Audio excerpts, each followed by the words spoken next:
Nassau County is known for many things, but what really makes Nassau County a special place is American Beach. Franklin Town was established in 1865 and American Beach in 1935. And for all of those years before American Beach, this very, very strong community existed on Amelia Island. And on the south part of Amelia Island was the Harrison Plantation. And after the Civil War, Abraham Lincoln sent his Secretary of Defense to Fernandina. This was before the ratification of Emancipation Proclamation, but they wanted to find out what would happen to the enslaved people once we were freed.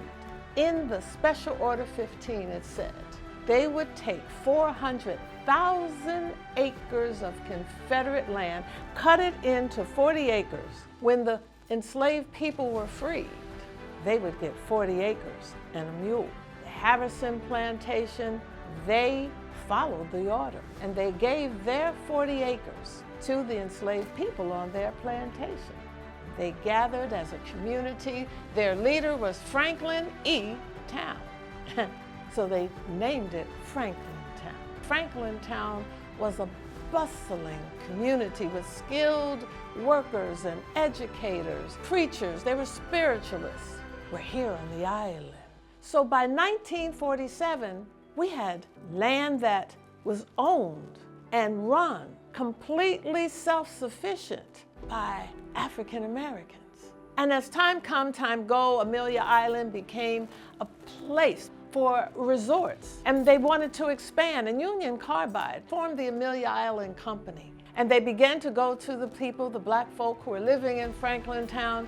And from about 1972 to 1975, they purchased that land.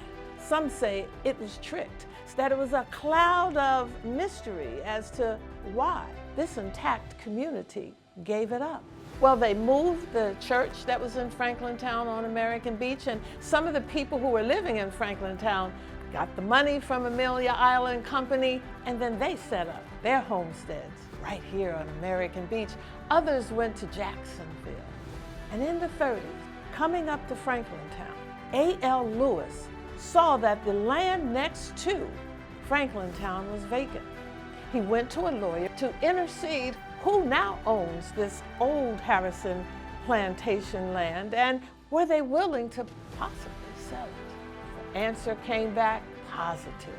So A.L. Lewis, as president of the Afro-American Life Insurance Company and its pension bureau, purchased the first 33 acres of land, and American Beach began. I remember growing up, our church used to bring us to the beach at least once during the summer, but we would go down and splash around in the water, you know, and then we'd have like a picnic lunch. That was one of the few places that people of color could go and relax. You know, they had this rule where if you were at the beach, then people of color had to be so many feet away from whites. So when we had American Beach was founded, then blacks from up and down the East Coast and other places could come, and they felt relaxed, and they didn't have to worry about being humiliated. Historically, it was that first beach that we could go to. When I was young and wild, I would probably come on down here after church on Sunday also.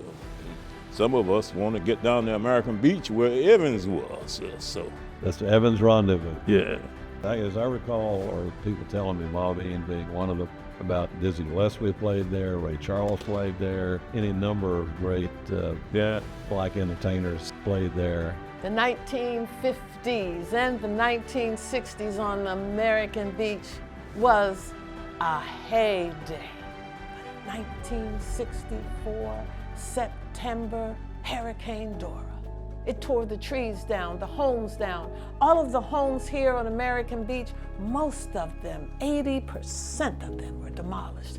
It was devastating here, Fernandina, Jacksonville, devastation meant